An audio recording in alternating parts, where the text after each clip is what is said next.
ಅರ್ಥ ಕೂಡ ಇದೆ. ಕೋವಿಡ್ ಆದ್ಮೇಲಂತೂ ತುಂಬಾ ಕನಕ ಪ್ರಜ್ಞೆ ಜಾಸ್ತಿ ಆಗಿದೆ ಮಾಧ್ಯಮದಲ್ಲಿ, ಅಲ್ವಾ ಸರ್? ಹಾಗಾಗಿ ಪ್ರಜ್ಞೆ ತುಂಬ ಚೆನ್ನಾಗಿದೆ ಅಂತ ಬಿಳಿಮಲೆಯವರು ಸೂರ್ಯವಂಶ ಚಂದ್ರವಂಶದ ಉದಾಹರಣೆಗಳನ್ನು ಇಲ್ಲಿವರೆಗೂ ಬಂದರು. ಇವತ್ತಿನ ಇದಕ್ಕೂ ಬಂದರು. ನಮ್ಮ ಈಗಿನ ಪ್ರಜ್ಞೆ ಹೇಗಿದೆ ಅಂತಂದರೆ ಅದು ಹಾಗೆ ಎರಡು. ನಮ್ಮಲ್ಲಿ ಈಗಿನ ಸಮಾಜದ ಕಥೆ ಏನಿದೆ ಅಂದರೆ ಒಂದ ನೀವು ಎಡಕ್ಕಿರಬೇಕು, ಇಲ್ಲ ಬಲಕ್ಕಿರಬೇಕು. ಎರಡೂ ಕಡೆಗೆ ಇರ್ಲಿಕ್ಕೆ ಸಾಧ್ಯ ಇಲ್ಲ ಅಂದರೆ ನೀವು ಮೇಲಕ್ಕಿರಬೇಕಷ್ಟೇ, ಬಿಟ್ಟರೆ ಚಂದ ಅಷ್ಟೆ. ಅದನ್ನು ಅಳವಡಿಸ್ಕೊಳ್ಳೋದು ಅದು ಇದು ಡೊಂಕುಬಾಲದ ನಾಯಕರೇ ಅಂತ ಹೇಳಿದರು. ಅದನ್ನು ಮಾಧ್ಯಮದವರ ಕುರಿತೇ ಹೇಳಿದ್ದಾರೆ ಅಂತ ನಾನು ಅಂದ್ಕೊಳ್ತೇನೆ. ಯಾಕಂದರೆ ನಾವು ಯಾವಾಗಲೂ ರಿಪೇರಿ ಆಗದ ಸ್ಟೇಜಿಗೆ ಬಂದಿದ್ದೇವೆ. ಈ ಮಾಧ್ಯಮ ನರಸಿಂಹಮೂರ್ತಿ ಕೂಡ ಹೇಳ್ತಾ ಇದ್ರು, ಇದನ್ನು ಯಾಕೆ ಮಾಡಿದ್ದೀವಿ ಅಂತಂದರೆ ಕನಕ ಅನ್ನೋದು ಒಂದು ನೆಪ ಮಾತ್ರ ಅಷ್ಟೆ. ನೀವು ಎಲ್ಲ ತತ್ವಪದಗಳನ್ನು ಎಲ್ಲ ಸಾಹಿತ್ಯವನ್ನು ಓದ್ಕೊಂಡ್ರೆ ಯಾಕೆ ಮುಖ್ಯ, ಸಾಹಿತ್ಯ ಅಗತ್ಯ ಇಲ್ಲ ಅನ್ನೋ ಸ್ಟೇಜಿಗೆ ಬಂದಿದ್ದೇವೆ. ಈಗ ಮಾಧ್ಯಮಕ್ಕೂ ಸಾಹಿತ್ಯಕ್ಕೂ ಏನೂ ಸಂಬಂಧವೇ ಇಲ್ಲ, ಸಾಹಿತ್ಯ ಅಗತ್ಯ ಇಲ್ಲ ಅಂತೇಳಿ. ಯಾಕೆ ಸಾಹಿತ್ಯ ಮುಖ್ಯ, ಯಾಕೆ ಕನಕರನ್ನು, ಪುರಂದರನ್ನು, ಬಸವಣ್ಣನ, ಅಂಬೇಡ್ಕರನ್ನು, ಗಾಂಧಿಯನ್ನು ನಾವು ಓದ್ಕೋಬೇಕು ಅಂತಂದರೆ ಯಾವುದು ಸುದ್ದಿ ಅಲ್ಲ ಅನ್ನೋದು ಗೊತ್ತಾಗುತ್ತೆ. ಇವತ್ತು ನಾವು ದೊಡ್ಡ ತೊಳಲಾಟದಲ್ಲಿರೋದು ಅಲ್ಲಿ. ಬಹಳ ಮಾರ್ಮಿಕವಾಗಿ ಮಾಧ್ಯಮಕ್ಕೆ ಬಹುಶಃ ಒಂದು ಸಣ್ಣ ಚಡಿಯೇಟಿರಬಹುದು. ಇದು ಕೊಟ್ಟಂತಹ ಶ್ರೀ ರವೀಂದ್ರ ಭಟ್ ಅವರಿಗೆ ಧನ್ಯವಾದಗಳು. ಈಗ ವೇದಿಕೆ ಮೇಲಿರುವ ಪುರುಷೋತ್ತಮ ಬಿಳಿಮನೆಯವರು ಸಂದರ್ಭದಲ್ಲಿ ಚರ್ಚೆ ಆರಂಭ ಆಗುತ್ತವರು ಪ್ರಜಾವಾಣಿ ಪತ್ರಿಕೆಯ ಸಂಪಾದಕರು ಹಿರಿಯರುವಂಥ ರವೀಂದ್ರ ಭಟ್ ಖಾತಾ ಚಿಕ್ಕಣ್ಣ ವಹಿಸ್ಕೊಂಡಿದ್ದಾರೆ. ವೇದಿಕೆ ಮೇಲೆ ಎಲ್ಲ ಕೂಡ ಗಣ್ಯರಿದ್ದೀರಿ. ಮುಂಭಾಗನೂ ಕೂಡ ಹಿರಿಯ ಪತ್ರಕರ್ತರು, ಬೇರೆ ಬೇರೆ ಕ್ಷೇತ್ರದ ಗಣ್ಯರಿದ್ದೀರಿ. ಪತ್ರಕರ್ತನಾಗಿ ನನಗೂ ಕೂಡ ಮಾಧ್ಯಮದಲ್ಲಿ ಕನಕ ಪ್ರಜ್ಞೆ ಅಂತ ಬಂದಾಗ ಒಂದು ಹೊಸ ಆಲೋಚನೆಗೆ ಎಲ್ಲರನ್ನೂ ಕೂಡ ದೂಡುವಂಥ ಪ್ರಯತ್ನ ಪ್ರಜಾವಾಣಿ ಸಂಸ್ಥೆ ಮಾಡ್ತಾ ಇದೆ ಅಂತ ಹೇಳಿ ನಾನು ಕೂಡ ಭಾವಿಸ್ತೇನೆ. ಅಂತ ಹೇಳಿದ್ರೆ ಅದಕ್ಕೊಂದು ಸ್ಪಷ್ಟವಾದಂಥ ಸಿದ್ಧಾಂತ ಇರ್ತಾಯಿತ್ತು, ಸಂಘಟನೆ ಇರ್ತಾಯಿತ್ತು. ಮತ್ತು ಕೆಲಸ ಮಾಡೋರು ಇರಬೇಕಾ, ಪತ್ರಿಕೋದ್ಯಮದ ಒಳಗಡೆ ಇರಬೇಕಾ ಅಥವಾ ಪತ್ರಕರ್ತನಲ್ಲಿ ಇರಬೇಕಾ ಅನ್ನೋಂಥದ್ದು ಎರಡು ಗೊಂದಲಗಳಿದೆ. ನಾನು ಮೊನ್ನೆಲ್ಲಾಗ್ತಾರೆ ಅಂತೇಳಿ ಮಾಧ್ಯಮ ಯಾರು ಕೇಳಬೇಕು? ರಾಹುಲ್ ಗಾಂಧಿ ಕೇಳಬೇಕು ಅಥವಾ ಸೋನಿಯಾ ಗಾಂಧಿ ಅವ್ರು ಕೇಳಬೇಕು?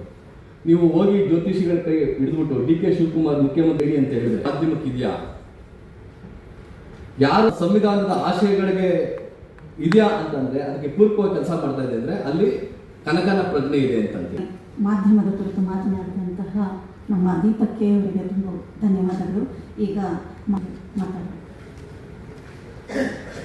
ಒಂದಷ್ಟು ವಿಷಯಗಳನ್ನ ಗೀಚ್ಕೊಂಡು ಬಂದಿದ್ದೇನೆ. ಭಕ್ತಿ ಸಾಮಾಜಿಕ ಚಳವಳಿಯ ಇತಿಹಾಸದಲ್ಲಿ ಕನಕದಾಸರು ಕೇವಲ ಹರಿದಾಸರಲ್ಲ, ಅವರು ಸಮಾನತೆ, ಮಾನವೀಯತೆ ಮತ್ತು ಸಾಮಾಜಿಕ ನ್ಯಾಯದ ದಾರಿದೀಪ. ಇಂದಿನ ಮಾಧ್ಯಮವು ಕೇವಲ ಸುದ್ದಿ ಕಾರಣ ಸಮಯವನ್ನು ಕೂಡ ನಾನೇ ನಿರ್ಬಂಧಗೊಳಿಸ್ತೇನೆ. ಲೇಟಾಗಿದೆ ಅಂತ ಹೇಳ್ಬಿಟ್ಟು ರವೀಂದ್ರ ಭಟ್ರು, ನರಸಿಂಹಮೂರ್ತಿ ಅವರು ಹೇಳಿದರು. ಒಂದೇ ಸಂಸ್ಥೆ ಏನು ಮಾಡಲಿಕ್ಕಾಗುತ್ತೆ. ಹೆಸರನ್ನು ನಾವು ಹೆಚ್ಚು ಅರ್ಥ ಮಾಡ್ಕೋಬೇಕು. ಕನಕ ಪ್ರಜ್ಞೆ ಅಂದರೆ ಏನು ಅನ್ನೋದನ್ನು ನೀನು ವಿಸ್ತರಿಸಬೇಕು ಅಂತಾದರೆ ನಾವು ಮಧ್ವಕಿಂಡಿಯ ಮೂಲಕ ಕನಕದಾಸ ನೋಡಿದರೆ ಅವನು ಸಿಕ್ಕೋಲ್ಲ. ಅವನು ಸಿಗೋದೇನು ಮಾಡ್ತಾನೆ ಅಂತಂದರೆ ಒಂದು ಭಕ್ತನಾಗಿ ಕಾಣ್ತಾನೆ, ಇಲ್ಲ ದಾಸನಾಗಿ ಕಾಣ್ತಾನೆ. ಅಲ್ಲಿ ಲಿಮಿಟ್ ಆಗುತ್ತದೆ. ಆದರೆ ಕನಕನ ಕಿಂಡಿ ಅಂತ ಒಂದಿದೆ. ಆ ಕನಕನ ಕಿಂಡಿ ಮೂಲಕ ನಾವು ನೋಡೋದಾಯ್ತು ಅಂದರೆ ಅದು ವಿಸ್ತಾರ ನಮಗೆ ಗೊತ್ತಾಗ್ತಾ ಇದೆ. ಒಂದು ವಾಕ್ಯ ಹಚ್ಚುವುದಾದರೆ ದೀಪ ಹಚ್ಚು, ಬೆಂಕಿಯನ್ನಲ್ಲ. ಹಚ್ಚುವುದಾದರೆ ಬೆಂಕಿಯನ್ನು ಆರಿಸು, ದೀಪವನ್ನಲ್ಲ. ಶ್ರೀಮತಿ ರಶ್ಮಿ ಕೋಟಿಯವರು ಆಂದೋಲನ ಪತ್ರಿಕೆಯ ವ್ಯವಸ್ಥಾಪಕ ಸಂಪಾದಕರು, ಕನ್ನಡ ಸಾಹಿತ್ಯದಲ್ಲಿ MA ಮಾಡಿದ್ದಾರೆ. ಆಕಾಶವಾಣಿಯ ಹಿರಿಯ ಉದ್ಯೋಗಿ, ಜನಪದ, ಕೃಷಿ, ಬುಡಕಟ್ಟು ಜನಾಂಗದ ಕುರಿತಾದ ಆಸಕ್ತಿ ಇರುವ ಪ್ರಜ್ಞೆ ಮತ್ತು ಈ ಮಾಧ್ಯಮ ಅಂತ ಅಂದ್ಕೊಂಡಾಗ ನಮಗೆ ಆಶ್ಚರ್ಯ ಆಗಿದ್ದು ಎಲ್ರಿಗೂ ಸಹಜ. ನಾನೊಬ್ಬರು ಪ್ರೊಫೆಸರ್ ಜೊತೆ ಮಾತಾಡ್ತಾ ಇದ್ದೆ, ಮೇಡಮ್ ಹೀಗೆಲ್ಲ ಮಾಡಬಹುದಲ್ವಾ ಅನ್ನೋ ಸಾಧ್ಯತೆಗಳ ಬಗ್ಗೆ ಮಾಧ್ಯಮದಲ್ಲಿ. ಅದಕ್ಕೆ ಅವ್ರು ಹೇಳಿದ್ರು, ಹೇಗೆ ಆಗತ್ತೆ, ಸುದ್ದಿಯನ್ನು ಮಾತ್ರ ಮಾಧ್ಯಮ ಸುದ್ದಿಯಲ್ಲಿ ತಂದು ಹೇಗೆ ಕೂರಿಸ್ತೀರಾ ಅಂತ. ಮಾಧ್ಯಮ ಅಂತ ಅನ್ನೋದು ಎಷ್ಟು ವಿಸ್ತಾರವಾಗಿದೆ ಅಂತ ನೋಡೋದಾದ್ರೆ ನಾವು ಕೇಳುವ ಮಾಧ್ಯಮ, ನೋಡುವ ಮಾಧ್ಯಮ ಮತ್ತು ಮತ್ತು ಓದುವ ಮಾಧ್ಯಮಗಳಾಗಿ ನಾವು ವಿಂಗಡಣೆ ಮಾಡಿಕೊಂಡ್ರೆ ಇವತ್ತು ನಾವು ನೋಡಿ ಓದ್ತೀವಿ. ಜೀವನದಲ್ಲಿ ಒಂದು ಬೆಳಕನ್ನ ನೀಡುವಂಥದ್ದು, ಅದು ಜೀವನ ಕೊಡದೇ ಇರಬಹುದು, ಜೀವನವನ್ನ ಹೇಗೆ ಬದುಕಬೇಕು ಅನ್ನೋದನ್ನ ಸಾಹಿತ್ಯ ನೀಡುತ್ತೆ. ಮಾಧ್ಯಮ ಕೂಡ ನಮ್ಮ ಪ್ರಜಾಪ್ರಭುತ್ವದ 4ನೇ ಸ್ತಂಭ ಆಗಿದೆ. ಅದು ಭಾಷಾತ್ಮಕವಾಗಿ ಜೀವನದಲ್ಲಿ ನಮ್ಮ ಆಡಳಿತ ಪ್ರಭುತ್ವ ಅನ್ನೋದು ಹೇಗೆ ನಡಿಬೇಕು ಅನ್ನೋದನ್ನ ಬಹಳ ನಿಖರವಾಗಿ ಕೊಡುವಂಥದ್ದು ಮಾಧ್ಯಮ. ಮಾಧ್ಯಮ ಪೇಪರ್ ತತ್ವ ಪದಕಾರರ ಅಧ್ಯಕ್ಷರಾದಂಥ ಚಿಕ್ಕಣ್ಣ ಅವ್ರಿಗೂ ಕೂಡ ಹಾಗೂ ಬಹಳ ಸ್ವಾರಸ್ಯಕರವಾಗಿ ಮಾತನಾಡಿದ್ದಾರೆ ಅವರು. ಮತ್ತು ಸಾಮರಸ್ಯ ಅನ್ನೋ ಈ ಪದಗಳನ್ನು ಉಚ್ಚರಿಸುವವರು, ಅದನ್ನು ಅನುಸರಿಸುವವರು, ಅವರಿಗೆ ಇವತ್ತಿನ ದಿನ ದೇಶದ್ರೋಹಿಗಳು ಅಂತ ಹಣೆಪಟ್ಟಿಯನ್ನು ಕಟ್ಟುತ್ತಾ ಇರುವಂಥ ಸಂದರ್ಭದಲ್ಲಿ ಆ ಪದಗಳನ್ನು ಕುರಿತಾಗಿ ಅದನ್ನು ನಾವು ಅದರ ಬಗ್ಗೆ ಒಂದು ವಿಚಾರಗೋಷ್ಠಿಯನ್ನು ಆಯೋಜನೆ ಮಾಡಿರುವಂತಹ ದುಸ್ಸಾಹಸಕ್ಕೆ ಕೈ ಹಾಕಿರೋ ಸಂಸ್ಥೆಗೆ, ಕನಕ ಅಧ್ಯಯನ ಕೇಂದ್ರಕ್ಕೆ ಹಾಗೂ ಕನಕದಾಸರ ಜೀವನವನ್ನು ಇವರು ಉದಾಹರಣೆಯನ್ನಾಗಿ ಇಟ್ಕೊಂಡು ಅವರ ಜೀವನದ ಒಂದು ಮಾರ್ಗವನ್ನು ಅನುಸರಿಸಿದ್ರೆ ಹೇಗೆ ಈ ಒಂದು ವಿಚಾರಗಳನ್ನು ನಾವು ಸಾಧಿಸೋದಕ್ಕೆ ಸಾಧ್ಯ ಅನ್ನೋದನ್ನು ಒಂದು ಹೊಸ ಪ್ರಯೋಗಕ್ಕೆ ಈ ಒಂದು ಕೈ ಹಾಕಿದ್ದಾರೆ. ಅದನ್ನೇ ಮರೆತು ಹೋಗುವಂತಹ ಪರಿಸ್ಥಿತಿಗೆ ಬಂದ್ಬಿಟ್ಟಿದ್ವಿ.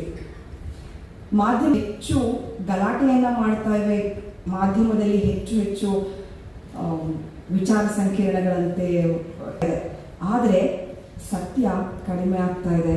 ಸಂದರ್ಭದಲ್ಲಿ ಒಂದು ಸುಳ್ಳು ಸುದ್ದಿ ಎಷ್ಟು ಬೇಗ ಸಾವಿರಾರು ಜನ, ಲಕ್ಷಾಂತರ ಜನರಿಗೆ ಹರಡೋದಕ್ಕೆ ಇವತ್ತು ಈ ಮಾಧ್ಯಮಗಳ ಮೂಲಕ ಆಗ್ತಾ ಇದೆ. ಒಂದು ದ್ವೇಷ ಭಾಷಣ ಮಾತು ಕ್ಷಣ ಮಾತ್ರದಲ್ಲಿ ವೈರಲ್ ಆಗಿದೆ. ಇಂಥ ಸಂದರ್ಭದಲ್ಲಿ ಮಾನವನ ಮೌಲ್ಯವನ್ನ ಹುಟ್ಟಿನಿಂದ ಅಲ್ಲ ಗುಣದಿಂದ ಅಳೆಯಬೇಕು ಅನ್ನೋದನ್ನ ಸಾರಿದ ಕನಕದಾಸರ ಜೀವನ ಮೌಲ್ಯ ಇವತ್ತಿನ ಮಾಧ್ಯಮಗಳಿಗೆ ಅತ್ಯಂತ ಅಗತ್ಯವಾದ ದೃಷ್ಟಿಕೋನ ಆಗಿದೆ. ಮಂಡನೆ ಮಾಡಿದ ಕಲಶಪ್ರಾಯವಾದಂತಹ ಒಂದು ಉದ್ಘಾಟನಾ ಭಾಷಣದಲ್ಲಿ ತಮ್ಮ ಬಿಳಿಮಲೆಯವರು ನಮ್ಮ ಪರಂಪರೆಯೊಳಗಿನ, ನಮ್ಮ ಚರಿತ್ರೆಯೊಳಗಿನ ಹಲವಾರು ಸಂಗತಿಗಳು ವರ್ತಮಾನಕ್ಕೆ ಎಷ್ಟು ಪೂರಕ, ಅವುಗಳನ್ನು ಗ್ರಹಿಸುವ ಬಗೆ, ಅವನ್ನು ಸ್ವೀಕರಿಸುವಂಥ ವಿಧಾನ, ಇದನ್ನೆಲ್ಲವನ್ನು ಕುರಿತಾಗೆ ಬಹಳ ಸೊಗಸಾಗಿ ಮಾತಾಡಿದ್ದಾರೆ. ಬಹಳ ಗಹನವಾದಂತಹ ಶಬ್ದಗಳನ್ನು ನಮ್ಮ ಲಾಗಾಯ್ತಿನಿಂದ ಅದನ್ನು ನಾವು ಬಳಸ್ತಾನೆ ಬರ್ತಾ ಇದ್ದೇವೆ. ಆದರೆ ಅವೆಲ್ಲವೂ ಕೂಡ ಕಾರ್ಯಗತವಾಗ್ತಾ ಇದೆಯಾ ಬದುಕಿನ ಸಂದರ್ಭದಲ್ಲಿ ಅಂತ ನಮ್ಮನ್ನು ನಾವು ಒಂದು ಕ್ಷಣ ಅವಲೋಕಿಸ್ಕೊಳ್ಬೇಕಾದಂತಹ ಪರಿಸ್ಥಿತಿಯಲ್ಲಿ ನಾವೆಲ್ಲರೂ ಕೂಡ ಇದೆ. ಆಮೇಲೆ ಗಾಂಧಿ ಪ್ರಜ್ಞೆ, ಕುವೆಂಪು ಪ್ರಜ್ಞೆ ಅನ್ನುವಂತಹ ಈ ಆಕರ್ಷಕ ಶೀರ್ಷಿಕೆಯ ಅಡಿಯಲ್ಲಿ ನಾವೆಲ್ಲರೂ ಚರ್ಚೆಯನ್ನ ಮಾಡ್ತಾನೆ ಬರ್ತಾ ಇದ್ದೇವೆ. ಇಟ್ಕೊಂಡಿದೆಯಾ ಅನ್ನುವಂತಹ ಪ್ರಶ್ನೆಯನ್ನ ನಾವು ಹಾಕೊಳ್ಳೇಬೇಕಾಗಿದೆ. ಹಿಂದುಳಿದ ಜಾತಿಗೆ ಸೇರಿದಂಥವರು ಕನಕದಾಸರು ಅಂತ ಹೇಳಿ ಕನಕದಾಸರು ಬದುಕಿದ್ದಂಥ ಸಂದರ್ಭದಲ್ಲಿ ಸಮಾನತೆಯ ಅನುಭವ ಅವರಿಗೆ ಸಿಕ್ತಾ, ಸೋದರತ್ವದ ಒಂದು ವಾತಾವರಣ ಅವರಿಗೆ ದಕ್ತಾ, ಸಹಬಾಳ್ವೆಯ ಒಂದು ಬದುಕು ಅವರಿಗೆ ಸಿಕ್ತಾ ಅಂತ ನಾವು ನೋಡ್ತಾ ಹೋದಾಗೆ ಖಂಡಿತ ಅವ್ಯಾವು ಕೂಡ ಅವರಿಗೆ ಸಿಗಲಿಲ್ಲ. ತಮ್ಮ ಕೃತಿಗಳಾದಂತಹ ನಳಚರಿತ್ರೆ ಆಗಲಿ, ರಾಮಧಾನ್ಯ ಚರಿತ್ರೆ ಆಗಿರಲಿ, ಮೋಹನ ತರಂಗಿಣಿ ಆಗಿರಲಿ, ಈ ಎಲ್ಲ ಕೃತಿಗಳಲ್ಲೂ ಕೂಡ ಅವರು ಧಾರ್ಮಿಕವಾದಂಥ ಸಂಗತಿಗಳನ್ನು ಹೇಳ್ತಾ ಇದ್ರು ಕೂಡ ಮನುಷ್ಯ ಸ್ವಭಾವಗಳನ್ನು ಅವರು ಪಾತ್ರಗಳ ಮೂಲಕ ಹೇಳ್ತಾ ಇರ್ತಾರೆ. ಆ ಕಾರಣಕ್ಕೆ ಕನಕದಾಸರ ಆ ಕಾವ್ಯಕ್ಕಿಂತಲೂ ಹೆಚ್ಚಾಗಿ ಬಹಳ ಪ್ರಭಾವಶಾಲಿಯಾಗಿ ನಮಗೆ ಕಾಣುವಂಥದ್ದು, ಜನಮಾನಸದಲ್ಲಿ ಉಳ್ಕೊಂಡು ಬಂದಿರುವಂಥದ್ದು ಅವರ ಕೀರ್ತನೆಗಳು. ಕನಕದಾಸರ ಈ ಬಗೆಗೆ ಮಾತಾಡಲಿಕ್ಕೆ ಹೋಯಿತು ಅಂತಂದ್ರೆ ಸಾಕಷ್ಟು ಸಂಗತಿಗಳು ಇದಾವೆ. 1-3 ನಿಮಿಷ ಅಂತ ವಿಚಾರಗಳನ್ನೇ ಮಾತಾಡಿದ್ರು, ಬಹಳ ತೊಂದರೆ. ತಪ್ಪು ಸಹೋದರತ್ವ ಅನ್ನುವಂಥದ್ದು ನಮ್ಮ ಮಾತಿನ ಮೂಲಕ ವ್ಯಕ್ತವಾಗಬಾರ್ದು, ಅದು ಅಂತರಂಗದಿಂದ ವ್ಯಕ್ತವಾಗಬೇಕು. ಇದು ಕೇವಲ ಮಾಧ್ಯಮ ಕ್ಷೇತ್ರಕ್ಕೆ ಅಷ್ಟೇ ಅಲ್ಲ, ಎಲ್ಲ ಕ್ಷೇತ್ರಗಳಲ್ಲೂ ಕೂಡ ಮಾನವತೆ ಅನ್ನುವಂಥದ್ದು ತುಡಿತಾ ಇದ್ರೆ ಶಾಂತಿಯನ್ನು ನಿರೀಕ್ಷೆ ಮಾಡೋದಕ್ಕೆ ಸಾಧ್ಯ. ನಮಸ್ಕಾರ. ಧನ್ಯವಾದಗಳು ಉಮೇಶ್ ಸರ್. ಈಗ ಸಂವಾದಕ್ಕೆ ತೆರ್ಕೊಳ್ತಾ ಇದ್ದೇವೆ. ಆರ್ಥಿಕವಾಗಿ ಇವತ್ತು ಕನಕದಾಸರು ಸಂಪತ್ತನ್ನು ಹಂಚಿಬಿಡ್ತಾರೆ. ಎಲ್ಲರೂ ಕೂಡ ಇರಬೇಕು ಸಂಪತ್ತು ಅಂತೇಳಿ ಅವರು ಅದರಲ್ಲೂ ಕೂಡ ಕನಕದಾಸರು ಆರ್ಥಿಕವಾಗಿ ಸಮಾನತೆಯನ್ನು ಕೊಡ್ತಾರೆ.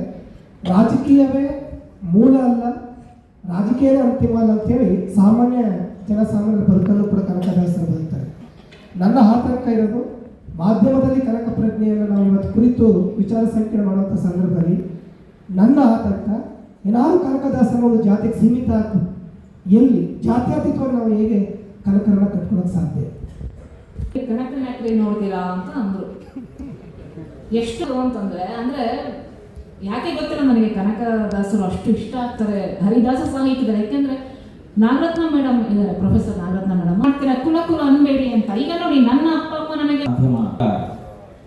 ಪ್ರಭುತ್ವದ ಕೈಯಲ್ಲೇ ಇರುವಾಗ ಒಬ್ಬ ಪ್ರಾಮಾಣಿಕ ಪತ್ರಕರ್ತ ಕನಕ ಪ್ರಜ್ಞೆಯನ್ನು ಮೂಡಿಸಿಕೊಳ್ಳುವುದು ಹೇಗೆ, ನಮ್ಮ ಅದನ್ನು ಎದುರಿಸುವುದು ಹೇಗೆ ಅನ್ನೋದು ನನ್ನ ಪ್ರಶ್ನೆ. ಅವರು ಕೇಳಿದ ಪ್ರಶ್ನೆಗೆ ಪೂರಕವಾದದ್ದು,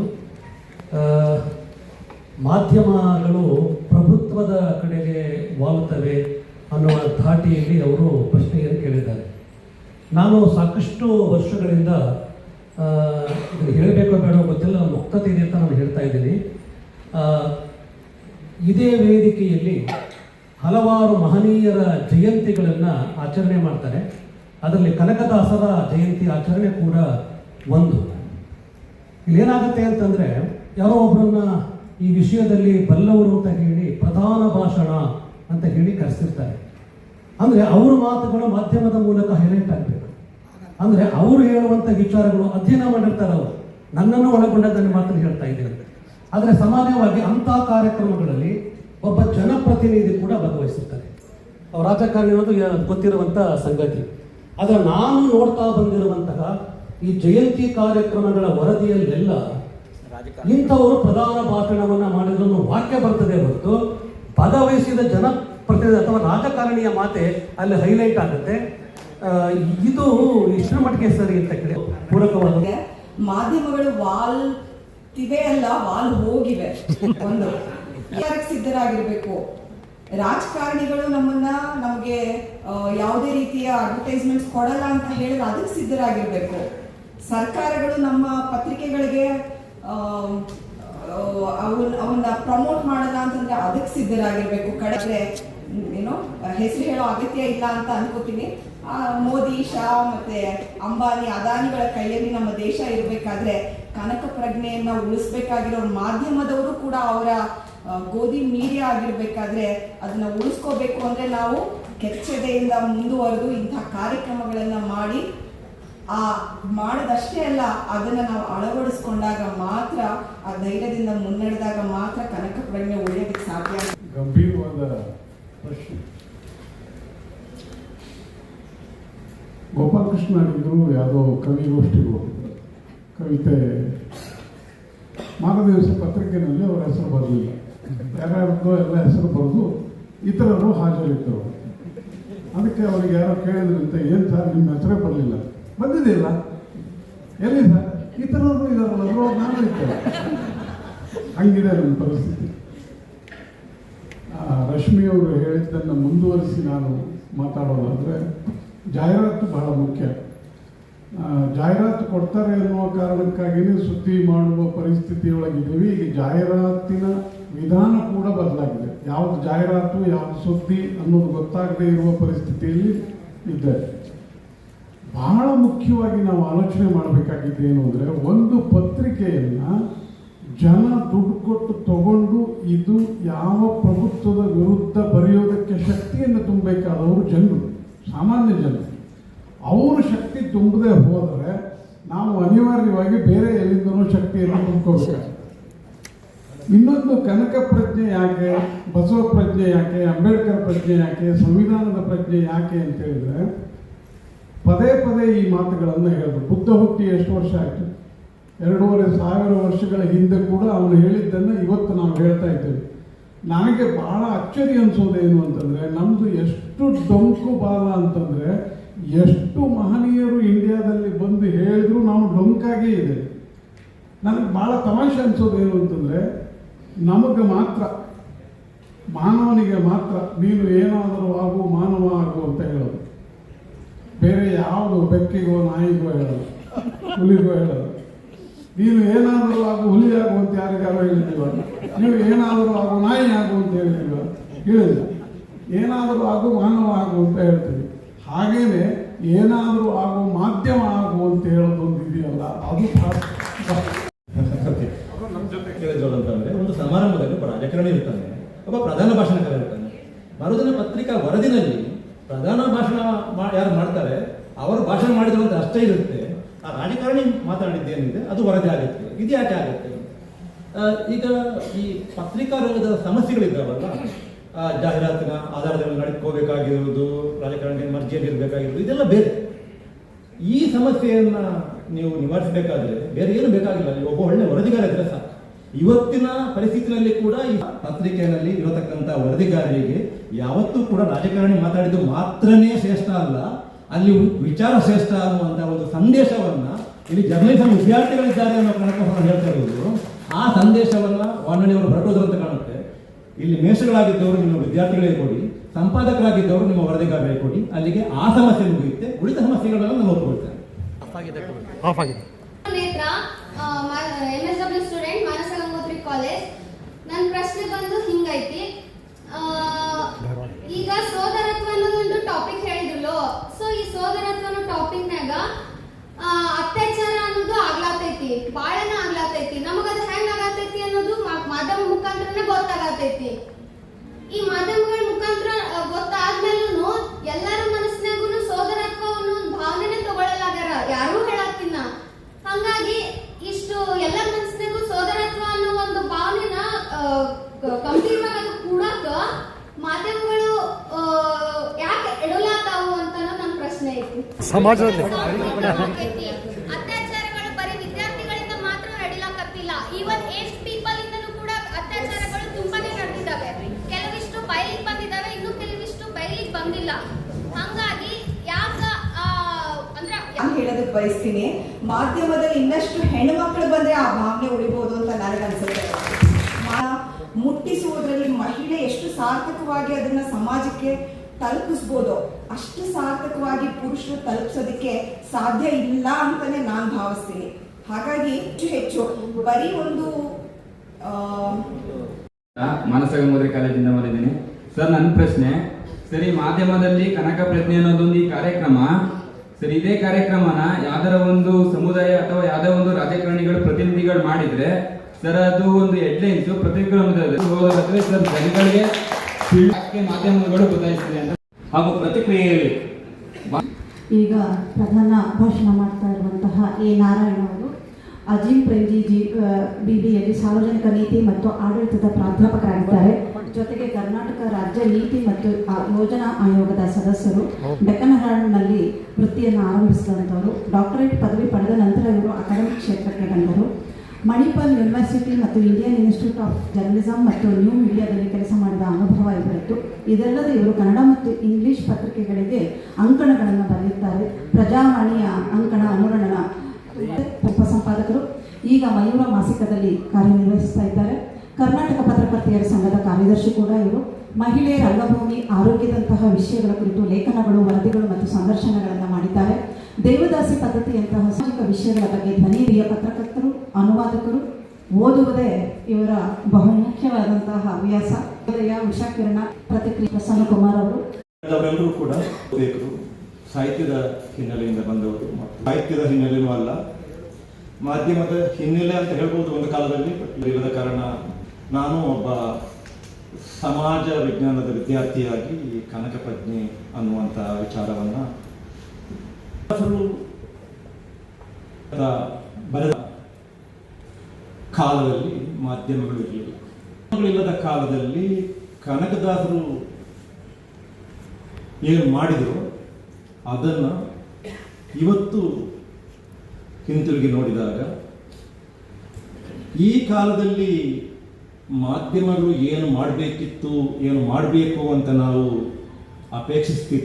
ಅಪೇಕ್ಷಿಸ್ತೇವೋ ಅಥವಾ ಬೆಳಗಿಂದ ತನಕ ಮಾತಾಡಿದರೆಲ್ಲರೂ ಕೂಡ ಮಾಧ್ಯಮಗಳು ಹೀಗೆ ಮಾಡಬೇಕಿತ್ತು ಅಂತ ಹೇಳಿದ್ರಲ್ಲ, ಅವೆಲ್ಲವನ್ನು ಕೂಡ ಕನಕದಾಸರು ಮಾಧ್ಯಮಗಳಿಲ್ಲದ ಕಾಲದಲ್ಲಿ ಒಬ್ಬ ಏಕವ್ಯಕ್ತಿ ಮಾಧ್ಯಮವಾಗಿ ಮಾಡಿದ್ದಾರೆ ಅಂತ ನನಗನ್ಸುತ್ತೆ. ಕನಕದಾಸರು ವ್ಯವಸ್ಥೆಯ ಒಳಗೆ ಇದ್ದುಕೊಂಡು ವ್ಯವಸ್ಥೆಯನ್ನು ನಿರಾಕರಿಸದೆ, ವ್ಯವಸ್ಥೆಯ ಮೇಲೆ ಕ್ರಾಂತಿಕಾರಿಯಾಗಿ ಮುಗಿಬೀಳದೆ, ಅದರ ಭಾಗವಾಗಿದ್ದುಕೊಂಡೇ ಅದರ ಒಳಗಿಂದ ವ್ಯವಸ್ಥೆಯಲ್ಲಿರತಕ್ಕಂತಹ ಹುಳುಕುಗಳನ್ನು, ಅದರಲ್ಲಿರತಕ್ಕಂತಹ ಲೋಪದೋಷಗಳನ್ನು ಯಾವ ರೀತಿ ಜನರ ಮುಂದಿಡ್ತಾ ಹೋದರು, ಯಾವ ರೀತಿ ಅದರ ವಿರುದ್ಧವಾಗಿ ಇದ್ದಾರೆ ಅಂತ ಯಾರಿಗೂ ಅನಿಸದ ರೀತಿಯಲ್ಲಿ, ಆದರೆ ಅಷ್ಟೇ ಪ್ರಭಾವಿಯಾಗಿ, ಅಷ್ಟೇ ಇಫೆಕ್ಟಿವ್ ಆಗಿ ಅದನ್ನು ಮಾಡ್ತಾ ಹೋದರು. ಇದು ಕನಕ ಪ್ರಜ್ಞೆ ಅಲ್ಲ, ಆದರೆ ತಾನೊಬ್ಬ ಧಾರ್ಮಿಕ ವ್ಯಕ್ತಿ ಅಂತ ನಾವು ಅವರು ಅವತ್ತೇ ಕಾಣಿಸ್ಕೊಳ್ತಿದ್ರು, ಇವತ್ತಿಗೂ ಕೂಡ ಕಾಣಿಸ್ಕೊಳ್ತಿದ್ದಾರೆ. ಯಾವುದೇ ಧರ್ಮದ ಪ್ರತಿಪಾದಕರಲ್ಲದ ಕನಕದಾಸರು ಪ್ರತಿಪಾದಿಸಿದ ಧರ್ಮ ಯಾವುದು, ಅಥವಾ ಅವರು ಧರ್ಮದ ವಿಚಾರದಲ್ಲಿ ಮಾಡಿದಂಥ ಪ್ರತಿಪಾದನೆ ಯಾವುದು ಅಂತ ಕೇಳಿದ್ರೆ, ಕನಕದಾಸರು ಭಕ್ತಿ ಪಂಥದ ಭಾಗವಾಗಿ ಎಲ್ಲರೂ ಕೂಡ ನೋಡ್ತಕ್ಕಂಥವ್ರು. ಅಂದರೆ ನಾವು ಅವರನ್ನು ಇವತ್ತು ನೋಡುವುದು ಭಕ್ತಿ ಪಂಥದ ಭಾಗವಾಗಿ. ಹರಿದಾಸ ಚಳವಳಿ ಅಥವಾ ಪರಂಪರೆ ಏನಿದೆ ಅದು ಒಂದು ರೀತಿಯಲ್ಲಿ ಭಕ್ತಿ ಪಂಥದ ಭಾಗ. ಈ ಭಕ್ತ ಪಂಥ ಇರಬೇಕು ಅನ್ನುವಂಥ ವಿಚಾರವನ್ನು ಬೇರೆ ಬೇರೆ ರೀತಿಯಲ್ಲಿ ಪ್ರತಿಪಾದಿಸುವುದಿದೆಯಲ್ಲ, ಇವರು ಕಾಗಿನೆಲೆಯಾದಿ ಕೇಶವ ವಿಚಾರವನ್ನು ಯಾಕೆ ಕನಕದಾಸರು ಅಷ್ಟೊಂದು ಗಟ್ಟಿಯಾಗಿ ಇಟ್ಕೊಂಡ್ರು ಅನ್ನೋದಕ್ಕೆ ಚಿಕ್ಕಣ್ಣವರು ಅವರದೇ ಆದಂಥ ಒಂದು ರೀತಿಯ ವಿಶ್ಲೇಷಣೆಯನ್ನು ನೀಡಿದರು. ಅದನ್ನು ನಾನು ಕೂಡ ಒಪ್ಪಿಕೊಳ್ತೇನೆ. ಅವರು ಯಾಕೆ ಉಡುಪಿಗೆ ಹೋದರು, ಉಡುಪಿ ವಿಚಾರಕ್ಕೆ ಮತ್ತೆ ಬರ್ತೇನೆ, ಉಡುಪಿಗೆ ಹೋದರು ಅಥವಾ ಕಾಗಿನೆಲೆಯಾದಿ ಕಾಗಿನೆಲೆಯ ಕೇಶವವನ್ನು ಅವರು ಅಷ್ಟು ಆಪ್ತವಾಗಿ ಯಾಕೆ ಒಪ್ಪಿಕೊಂಡ್ರು ಅನ್ನೋ ವಿಚಾರದಲ್ಲಿ ಕೆಲವರ ಆರ್ಗ್ಯುಮೆಂಟ್ ಏನು, ಕೆಲವರ ವಾದ ಏನು ಅಂತಂದರೆ, ಒಂದು ಕಡೆ ಯಾವ ವಿಚಾರವನ್ನು ಅವರು ವಿರೋಧಿಸ್ತಾರೋ, ಒಂದು ಕಡೆ ಯಾವ ವಿಚಾರದ ವಿರುದ್ಧವಾಗಿ ಅವರು ಸಾಹಿತ್ಯ ರಚನೆ ಮತ್ತು ಅವರ ಕೀರ್ತನೆಗಳಲ್ಲಿ ಹೇಳ್ತಾರೋ ಅದೇ ವಿಚಾರವನ್ನು ಇನ್ನೊಂದು ರೀತಿಯಲ್ಲಿ ಪ್ರತಿಪಾದಿಸುವ ರೀತಿಯಲ್ಲಿ ಅವರು ನಡ್ಕೊಳ್ತಾರೆ.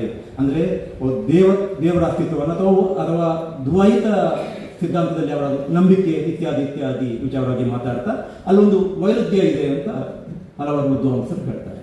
ನನ್ನ ಪ್ರಕಾರ ಅದು ವೈರುಧ್ಯ ಅಲ್ಲ. ಚಿಕ್ಕಣ್ಣವರು ಹೇಳಿದಂಥ ಮಾತನ್ನೇ ಸ್ವಲ್ಪ ಮುಂದುವರಿಸಿ ಹೇಳೋದಾದರೆ, ಅಲ್ಲಿ ಕನಕದಾಸರು ಏನನ್ನ ಹೇಳ್ತಾರೆ ಅಂತಂದರೆ, ಅವರು ಯಾವ ಧರ್ಮವನ್ನು ಪ್ರತಿಪಾದಿಸುವುದಿಲ್ಲ, ಬದಲಿಗೆ ಅವರು ಧರ್ಮವನ್ನು ನಿರಾಕರಿಸ್ತಾರೆ. ಯಾವ ಧರ್ಮವನ್ನು ನಿರಾಕರಿಸ್ತಾರೆ ಅಂತಂದರೆ ಸಾಂಸ್ಥಿಕ ಧರ್ಮವನ್ನು ನಿರಾಕರಿಸ್ತಾರೆ. ಕನಕದಾಸರು ಹಿಂದುತ್ವದ ಪ್ರತಿಪಾದಕ ಅಲ್ಲ, ಹಿಂದೂ ಧರ್ಮದ ಪ್ರತಿಪಾದಕ ಅಲ್ಲ, ಅವರು ಧರ್ಮದ ಪ್ರತಿಪಾದಕ. ಯಾವ ಧರ್ಮದ ಪ್ರತಿಪಾದಕ ಅಂದರೆ ಮಾನವ ಧರ್ಮದ ಪ್ರತಿಪಾದಕ. ಏನೇನು ಮಾಡಿದ್ರು ಅದನ್ನು ಅವರಿಗೆ ಒಬ್ಬ ಭಕ್ತಿ ಭಂಡಾರಿಯಾಗಿ ಮಾತ್ರ ಮಾಡಬಹುದಿತ್ತು ಹೊರತು ಅವರು ಭಕ್ತನಲ್ಲ ನಾನು ಅನ್ನುವಂಥ ರೀತಿಯಲ್ಲಿ ಅವರು ಮಾಡಲಿಕ್ಕೆ ಹೋಗಿದ್ರೆ, ಈಗ ತೀರಾ ಎಡಪಂಥದಲ್ಲಿದ್ದು ಬಿಟ್ಟು ವ್ಯವಸ್ಥೆಯನ್ನು ಸುಧಾರಣೆ ಮಾಡುವ ಹೊತ್ತಿಗೆ ನೀನು ದೇಶ ವಿರೋಧಿ, ನೀನು ಧರ್ಮ ವಿರೋಧಿ, ನೀನು ದೈವ ವಿರೋಧಿ ಅನ್ನುವಂಥ ಹಣೆಪಟ್ಟಿ ಏನು ಸಿಗುತ್ತೆ, ಅದೇ ರೀತಿಯ ಹಣೆಪಟ್ಟಿ ಬಹುಶಃ ಆ ಕಾಲಕ್ಕೂ ಅವ್ರಿಗೆ ಸಿಗ್ಬೋದಿತ್ತೋ ಏನೋ. ಆ ಶಂಕ, ಅದಕ್ಕೆ ಮತ್ತೊಂದಕ್ಕೆ ಜೋಳಿಗೆ, ಇವೆಲ್ಲವೂ ಕೂಡ ಆ ರೂಪದಲ್ಲಿ ಕೆಲವನ್ನು ಹೇಳಿದಾಗ ಜನ ಕೇಳ್ತಾರೆ. ಆ ರೂಪವನ್ನು ಮರೆಸಿ ನೀವು ಬೇರೆ ಯಾವುದೋ ರೂಪದಲ್ಲಿ ಹೇಳಿದಾಗ ನೀನಾರ ಹೇಳಲಿಕ್ಕೆ ಇದು ನನಗೆ ಸಂಬಂಧಪಟ್ಟ ವಿಚಾರ. ಕನಕದಾಸರು ಏನು ಹೇಳ್ತಾರೆ, ಇದು ನಿಮಗೆ ಸಂಬಂಧಪಟ್ಟ ವಿಚಾರ ಹೇಗೋ ಅದಕ್ಕಿಂತ ಹೆಚ್ಚಾಗಿ ನನಗೆ ಸಂಬಂಧಪಟ್ಟ ವಿಚಾರ.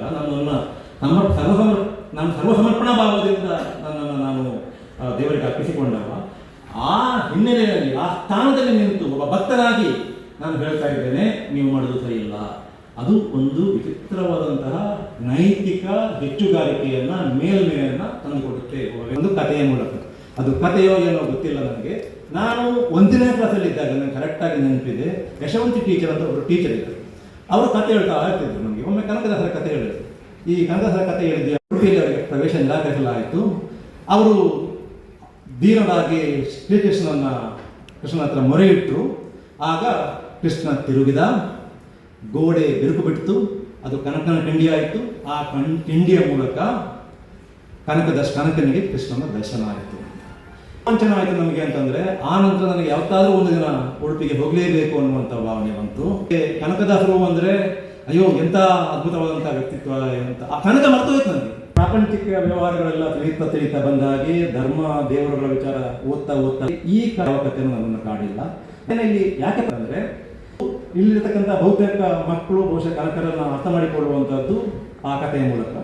ದೇವರಿಲ್ಲದ ಸ್ಥಳದಲ್ಲಿ ನನಗೆ ಬಾಳೆಹಣ್ಣು ತಿನ್ನಲಿಕ್ಕೆ ಸಾಧ್ಯ ಇಲ್ಲ, ತೆಗೊಳ್ಳಿ ನಿಮ್ಮ ಬಾಳೆಹಣ್ಣು ಅಂತ ವ್ಯಾಸರಾಯರಿಗೆ ಬಾಳೆಹಣ್ಣನ್ನು ಹಿಂತಿರುಗಿದಂತಹ ಕನಕರಿಗೆ ಹೋಗಿದ್ದು ಮಾತ್ರ ಅಲ್ಲ, ಅಲ್ಲಿ ದೂರದಿಂದ ನಿಂತರೆ ಸಾಕಾಗಲ್ಲ ನನಗೆ.